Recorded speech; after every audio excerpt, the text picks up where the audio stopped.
Today, I join other leaders in American higher education and all members of the Stetson University community in condemning the violent actions at our nation's capital.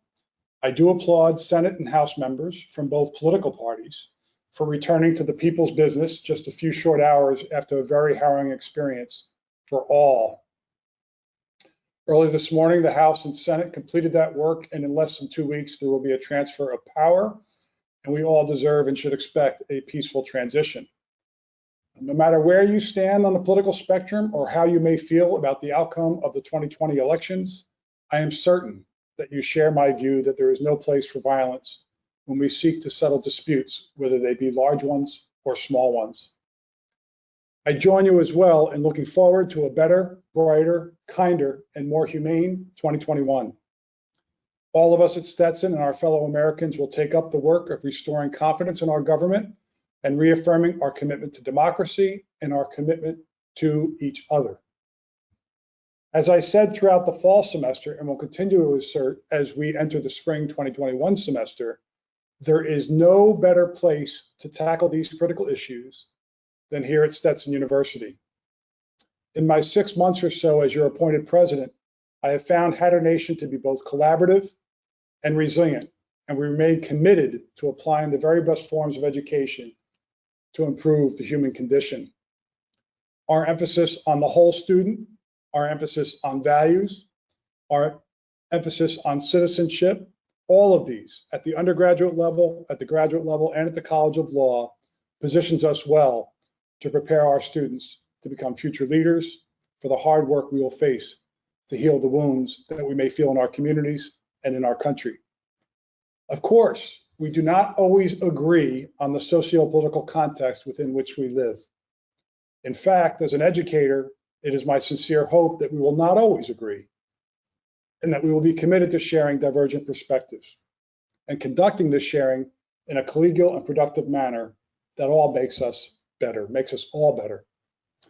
In my view, what happened yesterday is both tragic and unacceptable, and we collectively mourn the loss of life and hope for the speediest and fullest recoveries for those that have been injured.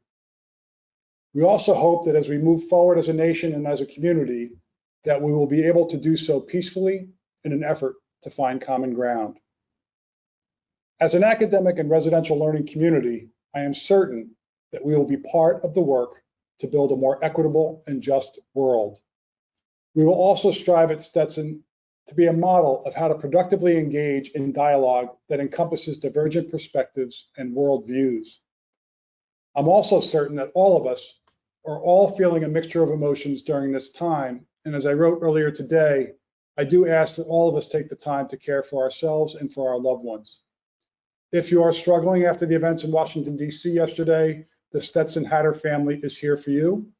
Whether you're scared, angry, hurt, or confused, your feelings are all valid and you deserve support.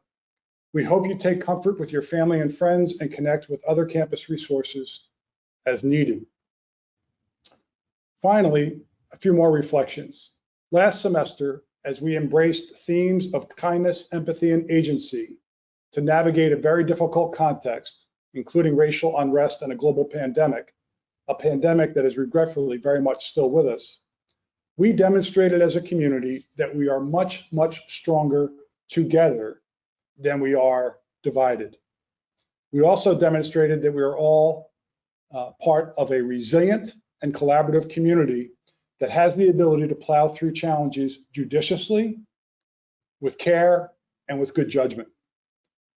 Again, as we enter this next semester, these challenges are still with us. But again, it is my belief that there is no better place than Stetson University specifically and higher education more broadly to be when confronting these kinds of challenges. I personally remain at the ready as your appointed president, as a member of our faculty, and as a member of our community to listen. I'm ready to listen, to engage, to collectively problem solve, to collaborate, and to try to act as judiciously as possible as we move the essential enterprise of education forward. Let me conclude with quoting my own mother, Betsy Roellke, who just turned 90 years old just a few short weeks ago. And she asserted at my wedding, and excuse my Latin, Omnia vincet amor. Omnia vincet amor. That translates to love conquers all things. I was reminded of those words as we continue to confront these challenges, and I really believe those words. Thank you for indulging me in a slightly extended remarks today. As our nation moves forward, so does Stetson University.